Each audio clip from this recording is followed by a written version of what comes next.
everybody, I'm Beebs Kelley. Welcome back to another video. Today is part 3 of the South Africa tour series, where we're taking a look back at the Sussexes' previous tour to Africa, where they toured South Africa and Southern Africa countries, and Meghan Markle made a ton of fashion mistakes, and she and Harry created all sorts of drama. If you missed part 1 and 2 where we recap the trip itself and the drama that followed it, I will link those for you here and in the description box. But today is the special fashion edition. Let's look at these tragedies. So I think on one hand, Meghan Markle's approach to this trip was trying to channel like safari vibes a little bit, or perhaps things that were like a little bit more casual. But she also was still very stuck in her French dress, messy tie belt sort of signature that she was trying to go for. First, she wore this black dress. It's a black and white print wrap dress with wedge heels. Now, there are parts of this dress that I quite like for her. A wrap dress is a really great option if you have a bit of a tummy, if you're apple-shaped, if you don't have a very well-defined waist. Meghan Markle has a boxier torso, which is shorter and wider, so she lacks a well-defined waist. A wrap dress can be a really nice way to create a bit of a diagonal and a focal point off to one side, which can help to give the illusion of a more well-defined waist, or just draw attention away from any sort of a widening effect across the middle and center of your belly. So that is a good and strategic option. However, this one doesn't look to be fitting her quite nicely enough. There are parts of it that I really dislike. First off, the sleeves, I'm not a huge fan of. I think perhaps her shoulders are just a little bit broad for this dress. In fact, I think that the dress might be half size to one size too small for her, because it also looks like it wasn't able to fully wrap over to the side. It looks a little bit too centered, which would indicate that it just didn't have quite enough fabric to completely overlap and tie off to the side the way a traditional or typical wrap dress would. So perhaps she just would have benefited from a size up and then tailoring it down where needed. But it's also just creating a bit of an odd effect at the sleeves, kind of widening that shoulder line, unfortunately, because of the way the sleeves are just kind of sticking out like that. The V-neck is a great choice for her. The hair back in a casual ponytail like this I think is completely fine as well. And her makeup on this day I think is quite nice. I also like the delicate necklace that she chose. It's nothing over the top and I think it works just fine with the outfit in general. The other part of the outfit that I'm not loving is the hemline. The way it swoops up in the center tends to be an unflattering hemline pattern. It's similar to like a tulip skirt hemline or things like that, but I just don't love the way that looks. As for the shoes, they are tragic. Having these thick, messy, chunky ankle bows and wrapped around the ankle like this is just not a good look. The wedge itself is a great choice, but she needed to just go with something with a more normal strap situation, not these messy tie bows. If she really was stuck on these shoes, she could have easily had a tailor or a seamstress switch them to buckles so they just closed like normal instead of the messy tie. It just created a lot of visual weight down there and just doesn't look very polished. As for the print itself, I personally don't mind it. I know a lot of people don't like the sort of mix of animal print and what looks like DNA strands, but in my opinion, it's fine. For the second part of day 1 of the tour, she and Harry visited the District 6 Museum and she changed into this sky blue Veronica Beard shirt dress, which she wore previously on their official engagements during a tour of Tonga. And this shirt dress, I had a problem with it then and I still have a problem with it on this tour, and that is the hemline and the waist. The tie belt is just so horrible. Because it buttons down the center, it's already going to draw your eye to the buttons to that vertical line. And if you don't have a very well-defined waist, or you're apple-shaped, or you have a bit of a tummy, you don't necessarily want to be drawing the eye right here up and down your torso. It's just going to create a widening effect and a focal point out of the belly, made even worse by having a tie belt as well. I do, however, really like the color of this. I think it's a very pretty color, but it just comes across really messy around the waistline, the messy tie belt, and the way she rolls up the sleeves looks very messy, adds a lot of visual noise. It looks to be a very nice fabric, quality shirt dress here, so to kind of wrinkle it up like this is just disappointing and unfortunate. I think that she could have chosen a much better option. I also really do not like the split hem on this. It creates a lot of mess and a lot of visual noise having those extra split hems across the bottom. Overall, I think this was a complete and utter miss with the exception of the color. Also, for this, when she wore it in Tonga, her hair was back in a ponytail. That looked a lot more polished given that this does have a collar across the top. Having her hair down like this really cluttered this area. And again, these shoes. The wrong pairing for the dress, don't match at all. Adding a lot of clutter down there around the ankle just doesn't go. It looks completely messy and tragic.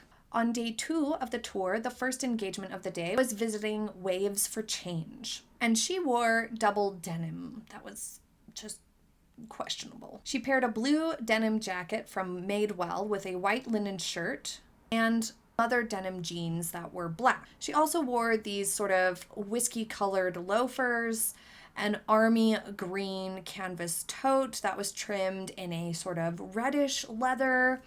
The whole look is just real messy. None of this works right. It's unbuttoned perhaps one too far, too low for a royal outing.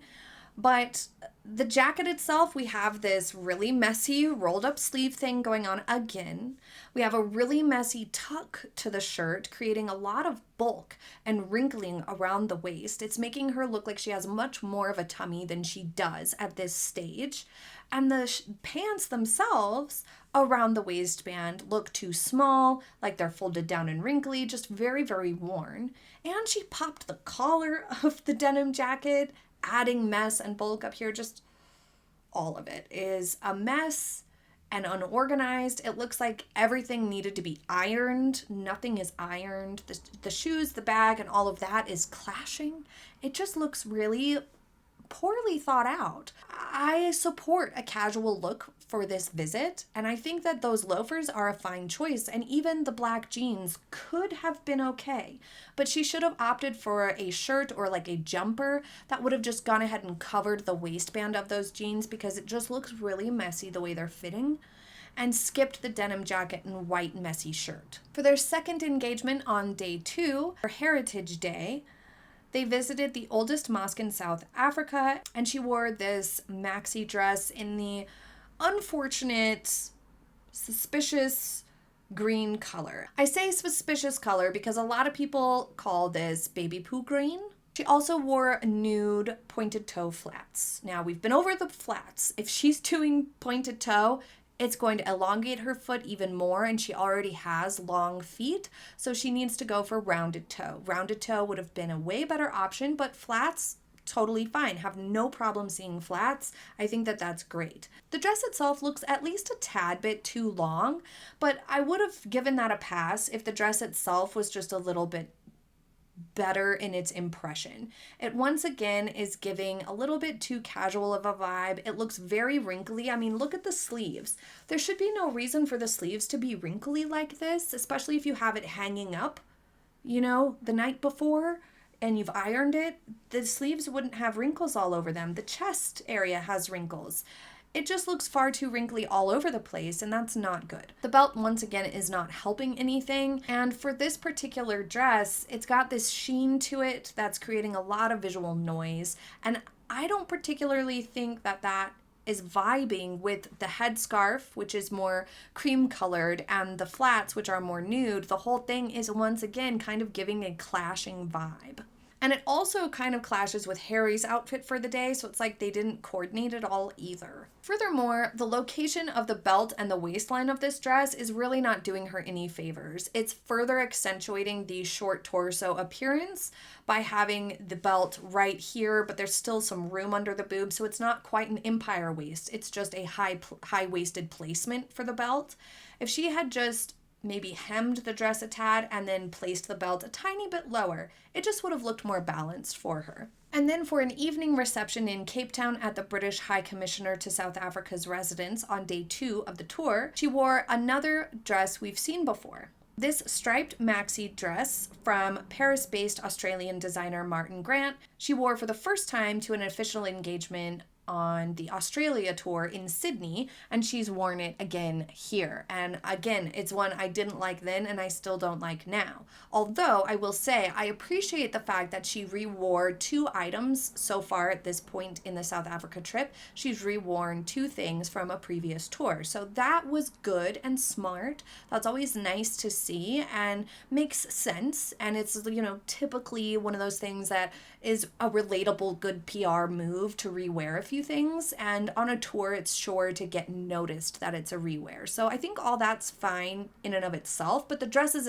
themselves were problematic from the beginning. Now, this particular dress is especially challenging because there is 2 horizontal waistbands, one at a drop waist location and one at a more natural waist location, with vertical stripes in between. Now, when she wore this on the Australia tour, it was clear that it was to enhance that area because she was pregnant. Now she is postpartum, and you would think you don't want to necessarily make your lower belly look bigger. So the motivations for wearing this escape me. The boxy construction across the top of this and the strap choice itself, I would say, are perhaps a little bit too casual for this event, and maybe not the best way to present yourself when you're on official duties like this. Something that has a wider amount of fabric across the shoulders would be more appropriate.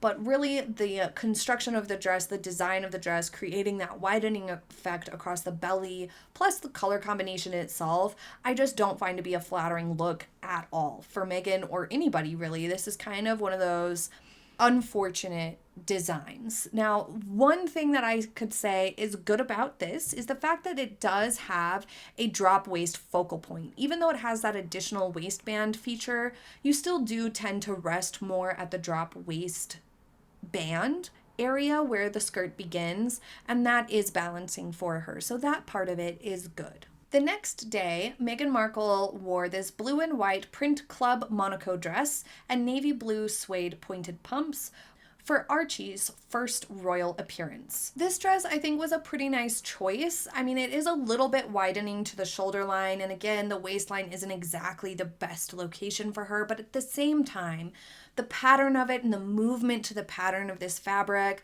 the flowiness of the dress do lend itself to complementing her figure really nicely. I think that this is one of the best options that she wore on this royal tour altogether. It's maybe the best one from the tour, because the worst part of it is the sort of cap sleeve widening effect there, but the rest of it is okay. It has a bit of a V-neck, which helps to elongate her neckline and open things up a little bit up here. She has her hair tied back, which helps that along too.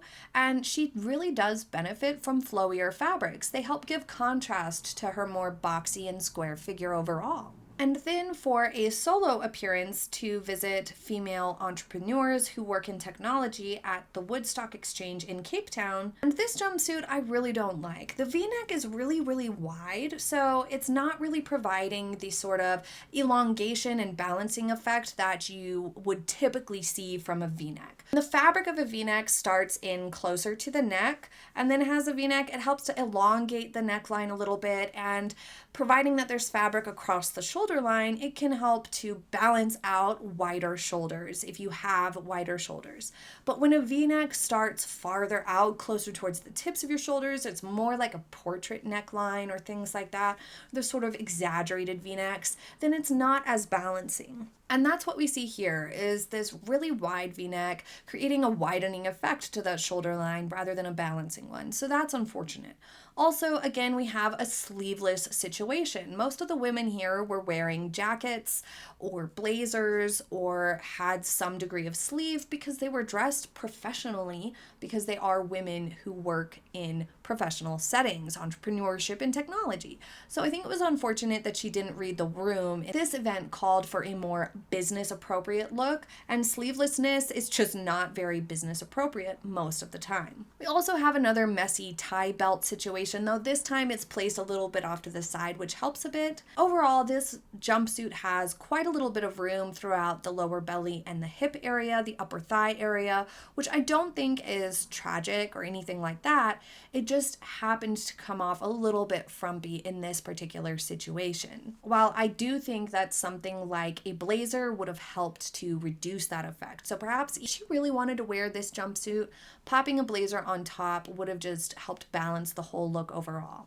Then on Thursday, September 26th, she held a private breakfast meeting with a group of forward-thinking South African women for the occasion, which she posted to the official Sussex Instagram account. She wore a J. Crew striped skirt and a sleeveless black top. Now, this I think was a pretty flattering choice. The print on the skirt is either meant to look this way or the skirt itself is very wrinkly. I think that this is how the print is meant to be. Like there's some texture to it and whatnot. I don't think that these sort of wrinkling of those lines on the print of the skirt are exclusively from a wrinkly skirt. I think this is how it's meant to be. And this here is the most successful outfit of the trip and one that we saw the fewest pictures of, quite frankly.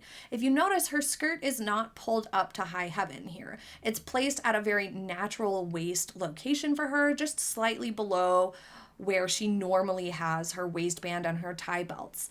And so this is a nice, simple, clean look. There's no extra noise. I think it looks really nice on her. In another event where we saw very few pictures and there was very little press, she made a surprise visit to a local artisan market, Victoria Yards in Johannesburg, on Monday, where she wore a navy button-down dress and red Everlane flat slingbacks. These shoes are once again pointed toe, once again elongating her feet dramatically. So unfortunate. Just stick with rounded toe if you tend to have longer feet or your feet tend to look long. Go for the rounded toe. I know right now and for years, the pointed toe is the big popular thing and it's easier to find pointed toe, but really they elongate so dramatically. So if you already have kind of long feet, you just really want to stay away from them because they'll make your feet look unproportionately large. Also, these being a red color, a really bright pop there at the bottom of this dark dress is making it even more dramatic. That's all you look at, these long feet. No offense. The dress itself, I like everything except for this sort of messy hemline situation going on. I think that, once again, a V-neck, a short sleeve length, all are good things. It might be unbuttoned a little too high here, or the buttons might stop a little bit high for an official royal engagement to be considered fully appropriate. But again, we don't have very many pictures of this, and this picture is kind of grainy, not very good quality, so it's difficult to say how good this was pulled off just from this picture. But I'd say the dress was a good start and the shoes were a disaster. And probably the biggest fashion fail of the visit was this far too small, horribly fitting beige Banana Republic sleeveless double-breasted trench dress that she wore with Stuart Weitzman pumps to attend a roundtable discussion at the University of Johannesburg as part of her patronage of the Association of Commonwealth Universities. And this was on October 2nd, the last day of the trip, the day at which Prince Harry and Meghan Markle blew up the tour. But the dress itself was a terrible choice. It's clearly pulling across the waist. It's drawing all the eyes right to the center because you have the buttons and you have the belt. So it's very much focusing the eye to rest right there at the belly at the center of the torso. It's enhancing the boxy figure that she has. It's making it look a little bit too small because it's pulling around this area. It has a lot of noise up here with her hair down on top of it is cluttering this upper shoulder area. And clearly the buttons stop way too high because she's having to hold it closed. She was here representing the Queen. She should have been wearing something much more formal than this, much more professional than this, and definitely not something where if she doesn't hold it closed, she's gonna flash people. Then she changed clothes again into an olive green short-sleeved shirt dress to visit Action Aid, and this one is the wrinkliest outfit of the trip. Oh my gosh, wrinkles all up the pits, wrinkles across the top, it's pulling across the waist, wrinkles all across the waist, so many wrinkles in the lap. It's crazy. This was the wrong fabric choice, and clearly she did nothing to try to prevent the wrinkles whatsoever. This was just the worst. Also, it's unbuttoned. You can see here the lowest button of the dress is unbuttoned for no reason. How inappropriate. She should have had that buttoned because, again, it's an above the knee dress because she's not just some lady. She's here representing the queen. This was so profoundly unprofessional. Also, we have the same problem of having a collar and some extra fabric noise across the top here. It's going to add weight and heaviness, visual weight to the shoulder line, which she does not need. She needs to avoid adding visual weight to the shoulder line. And then she has her hair down, so she's creating even more visual weight to the shoulder line. She should have had her hair back for both of these sort of trench mini dresses. It would help minimize the amount of visual weight and clutter up here and just give it a slightly more polished appearance, even though the dresses themselves would have been tragic no matter what. Then she changed outfits again a third time this day to visit the Youth Employment Services Hub. She wore this white shirt dress with the same beige pumps from the day before and a pair of red tassel earrings from Madewell. I think that the pumps are an okay choice here with this white dress, but we have so much mess going on in this shirt dress once again. She has it unbuttoned for no good reason. The bottom one is unbuttoned. The top one might even be unbuttoned a bit low. Why not just leave it buttoned? But also, I really dislike the visual noise we have going on around the hemline of this. It has this sort of curved hemline that mimics a men's dress shirt, which just looks kind of messy. It's not the most flattering. Sort of curved hemlines are not very flattering most of the time. And then it also has been unbuttoned and has the opening there at the bottom, creating a slit effect. And it's just adding a lot of noise. On top of it, we have a very messy tie belt, creating a lot of extra fabric and wrinkling across the waistband, and the messiest roll-up of the sleeves you could ever imagine. Just so much bulk added right here, drawing the eye right across the torso, adding even more bulk to this area between the sleeves sitting here and across the waist. You're just bulking up your torso for no good reason. Once again, hair down, should have been back. With the shirt dress like this and the collar and the fact that she doesn't necessarily have some sort of extra long neck, having her hair back would have been much more polished and flattering, especially with this sort of casual dress. Now, I can understand some of these events, a more casual dress makes sense, but also having things cluttering it up and wrinkles and stuff like that makes it look like you didn't even try. Not that you're wearing something more casual that's still pulled off really crisp and nice and looks professional even if it's a casual outfit. She didn't go for that vibe. She went for casual and unprofessional, not crisp, not pulled off nice. Then she changed for the fourth time that day into a blush sleeveless trench dress. And this is her third rewear. This is a dress that she wore in London in 2018 as well. And this trench dress has so much bulk up here. It's ridiculous. I absolutely hate this trench dress for her and for anybody who has similar style concerns. So it's clearly a little too tight in the arm and shoulder here. It also looks a little bit too tight across the waist because it's just got some fabric pulling. We also have a lot of wrinkles. The collar that's really exaggerated and big and has these extra flaps around the chest area are just making things look so big and bulky right here. It's really kind of cluttering the look in a very unflattering manner. Additionally, we have another tie belt with the buttons, creating all the attention to just stay and rest right there on the torso.